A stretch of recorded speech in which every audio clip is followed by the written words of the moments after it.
Good day, it's Drew from Drew's Book Reviews. So today we get to talk about the 8th book of the Wheel of Time, The Path of Daggers.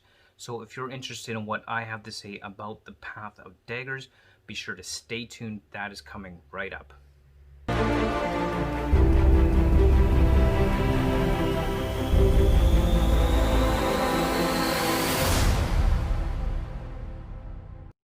Okay, so The Path of Daggers. This being the 8th of 14 books in this epic fantasy series, The Wheel of Time. My third time through. First time doing video reviews of the series, and one, like I've said in other Wheel of Time videos, I'm just super liking and loving. Wheel of Time is just a classic. I mean, let's face it, it is a awesome series of books that is out there. So The Path of Daggers, book 8 of the Wheel of Time. So going back to the end of the last book, where we have Elaine and Nynaeve and Matt, they're all in Ibu Dar. They're there to try to change the weather because of the Bowl of the Winds. This is a magical device that is, or a Tirangirl, which is supposed to give the power to change the weather and restore balance back to the way things are supposed to be as far as the world's weather goes, which has been completely messed up and screwed up. I mean, it's supposed to be winter, but it feels like the desert in summer, and the weather is just bad.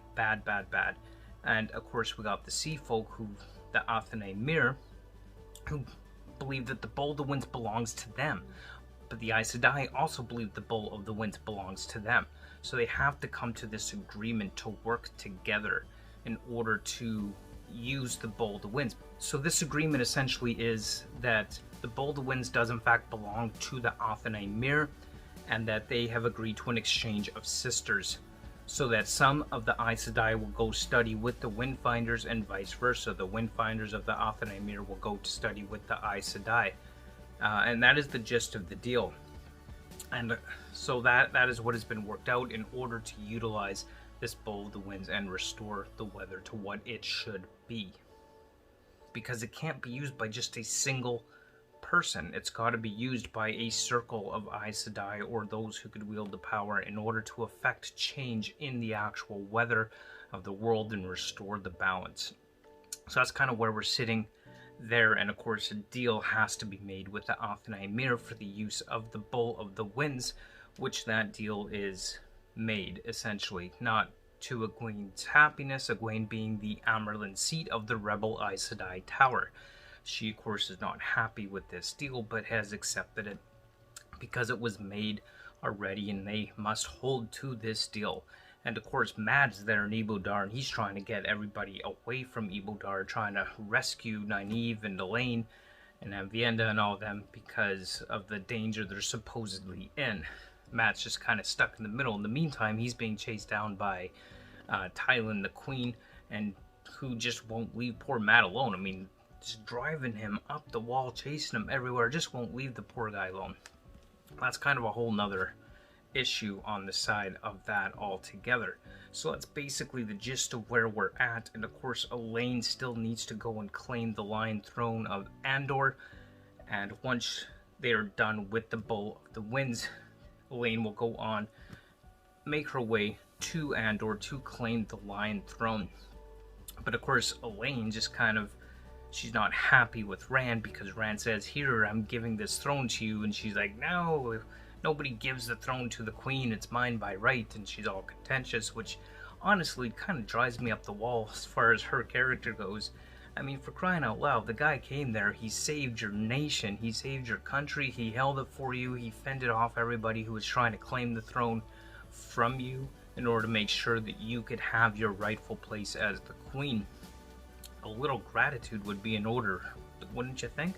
But of course, that's just not how the character dynamics are set up in this whole book series. There seems to be this definitely strong vibe of the men versus the women kind of clashing and headbutting all the time, which definitely seems to be a rather big component of this whole series as a whole, in terms of how the characters are getting along and what they're doing and all that kind of stuff. So that's kind of a big aspect of this whole series. And that's basically the gist here of this particular book. the Path of Daggers. That's the gist of this entry into the Wheel of Time series. And of course, in the meantime, we've got Perrin. He has been sent off to deal with Massima, the Prophet, who's been wreaking havoc across the world in Rand's name. And of course, Rand is not entirely happy with what's going on with the Prophet and his followers, who have basically become these cultish fanatics who are raging through the land, burning homes and businesses to the ground, and all in the name of the Dragon Reborn, and heralding Rand up as this kind of godlike figure. So Perrin has been sent to Massima in order to bring the Prophet to Rand, so that Rand could have a little chat with him, so to speak. And of course, the Prophet isn't so willing to go, at least not in the way that Rand would have the Prophet go. Because Prophet doesn't want to have anything to do with the One Power. Only someone worthy of it, who is like a god such as Rand, is allowed to do it. So traveling in the Ashanman, which are like the male equivalent of the Aes Sedai that Rand has set up, is simply a no-go.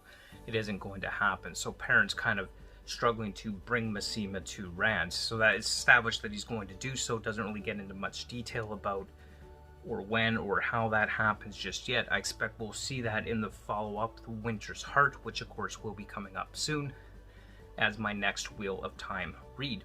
So definitely make sure you want to stay tuned for that, of course. But yeah, that's essentially what Perrin is up to, while Egwene and the rebel Aes Sedai at Saladar, with Lord Bryn and his army, are preparing to launch the inevitable invasion of the White Tower, to reclaim the White Tower and have Elaida deposed as the Amyrlin who is sitting in the White Tower. So that's kind of all building up to some pretty significant events, which I hope to see unfold. I know I've read this book series 3 times now, so I say I hope to see it, but you know, it's actually been quite a while since I've read The Wheel of Time, so my memory's a bit fuzzy on what happens in what book as we continue to progress down through the book series. So looking forward to seeing how Winter's Heart stacks up, and the events established and set for this particular book move into Winter's Heart, to see where that goes.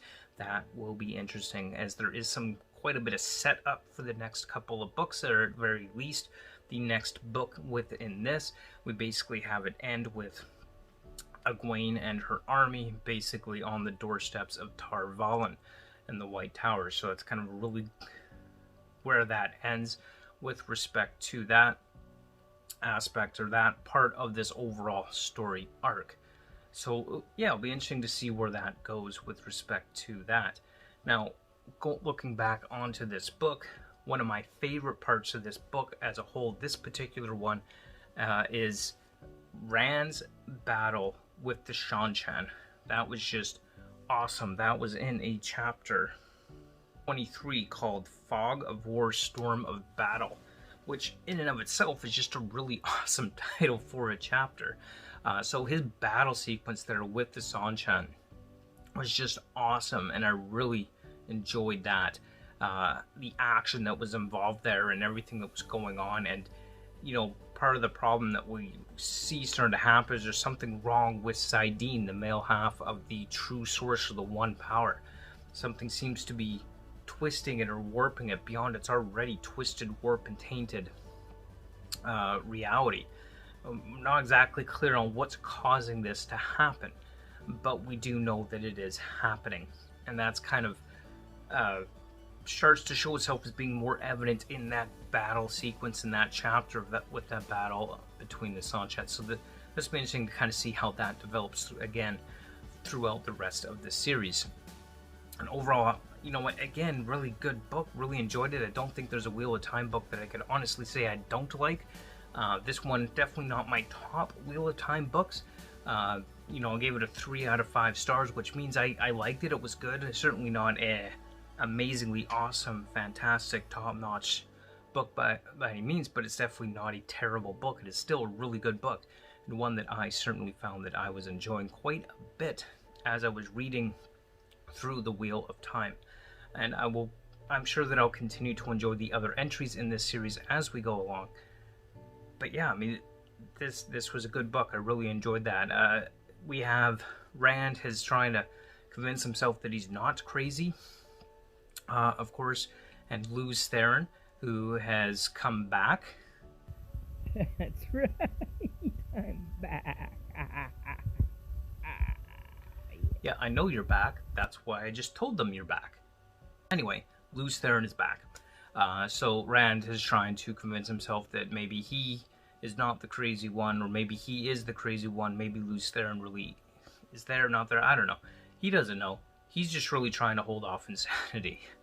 All around, great read. Really enjoyed it. I know that I'm enjoying this, and I'm really looking forward to more Wheel of Time reading coming up. And of course, I'm always looking forward to Wheel of Time on Prime, as a lot of people are.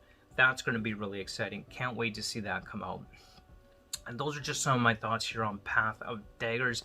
And you know it. And hope you enjoyed this video. Don't forget to leave a comment, like, and subscribe if you want to see more of this content, or just more about what I think generally on a lot of fantasy and sci-fi books.